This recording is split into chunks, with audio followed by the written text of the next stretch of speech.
जी आपको अफसोसनाक खबर से आगाह करते चलें कि ठट्टा मकली बाईपास पर नामालूम अफराद की फायरिंग हुई है। फायरिंग के नतीजे में एक शख्स जख्मी हुआ है। बताया ये जाता है कि जख्मी शख्स को सर पर गोली लगी है, जिसकी वजह से वो शदीद जख्मी हुए हैं। मजीद जानते हैं अपने रिपोर्टर शिराज वारियों से। जी शिराज, अपडेट कीजिएगा।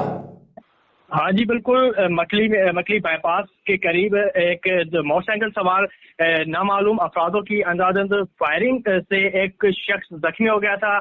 बताया जा रहा है कि उस शख्स पर टारगेट किलिंग के तहत फायरिंग की गई थी। जख्मी शख्स को सर में और सीने में गोलियां लगी थी, जिसके बाद उसको सिविल अस्पताल मकली मुंतकिल कर दिया गया था। जख्मी शख्स जख्मों का ताब न सहते हुए जान बाक हो गया है। ताहल उसके अभी तक जो है मुकदमा दर्ज नहीं किया गया। पुलिस की जानब से ये कहा जा रहा है कि जो फौती है उसकी शनाख्त जो है वो मोहम्मद ताहिर, जो कि कराची का रिहायशी था, न्यू कराची का रिहायशी था। उसके पुलिस की जानब से ये भी कहना है कि मजीद जो है तफ्तीश जारी है। जैसे ही उसके वस्ता आएंगे तो उनसे पूछताछ करके उसके बाद जो है मुकदमा दर्ज किया जाएगा। जी जी शिराज, शुक्रिया। अफसोसनाक खबर से आपको आगाह कर रहे थे कि ठट्टा मकली बाईपास पर नामालूम अफराद की फायरिंग से एक शख्स जख्मी हुआ है, जिसको सर पर गोली लगी।